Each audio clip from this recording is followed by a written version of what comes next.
Hi, my name is Ellie Yates, and today I will be going through the global circulation model.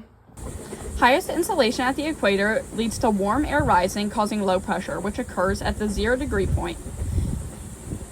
This band is called the equatorial low, otherwise known as the ITCZ. Once this warm air reaches the tropopause, once the warm air rises and then reaches the tropopause, it's going to diverge because of the gradient force that is working, and then begins to cool and sink at 30 degrees north and 30 degrees south.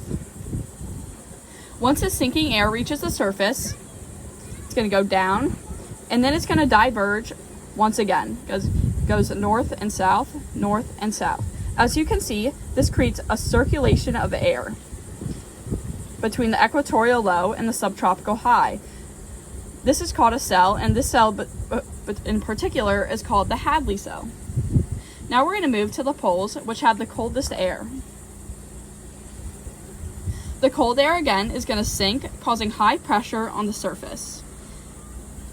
This is going to create another band at 90 degrees called the polar high, both north and south, polar highs. The air is then going to move down towards the equator because it wants to get warmer. And now we're at 60 degrees north and 60 degrees south, we have a convergence, which is going to create a low pressure on the surface. Once this air converges, it's then going to push upwards because, again, of the pressure gradient force, and then it's going to diverge once again. You can see here that's going to create two more cells from the convergence, rising, and then divergence. The cell between the polar high and the subpolar low, which was caused from the low pressure, is called the polar cell. This is between the polar high, subpolar low in the north, and the subpolar low and the polar high in the south as well. And then we have the Ferrel cell, which is between the subpolar low and the subtropical high.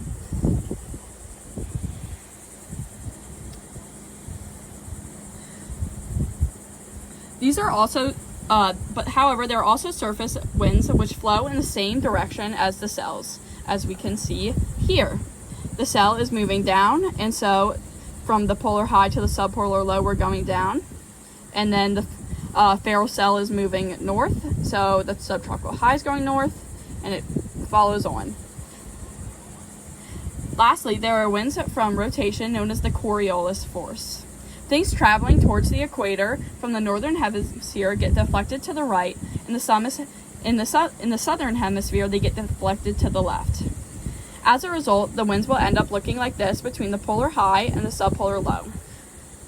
Since we're moving towards the equator, in the north it gets deflected to the right, and in the south it gets deflected to the left.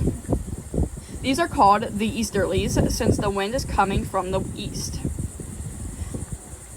Next, we have the cell is moving away from the equator, and therefore our winds in the northern hemisphere are going to get deflected to the left, and in the southern hemisphere will get deflected to the right, as we can see here. These are called the prevailing westerlies since, similar to the easterlies, they're coming from the west and going to the east.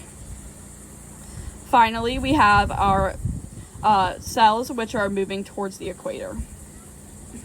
As a result, we have in the north wind going to the right, and in the south wind getting deflected to the left.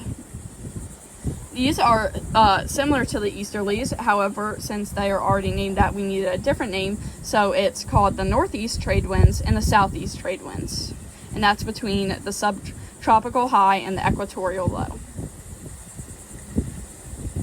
And that is all I have.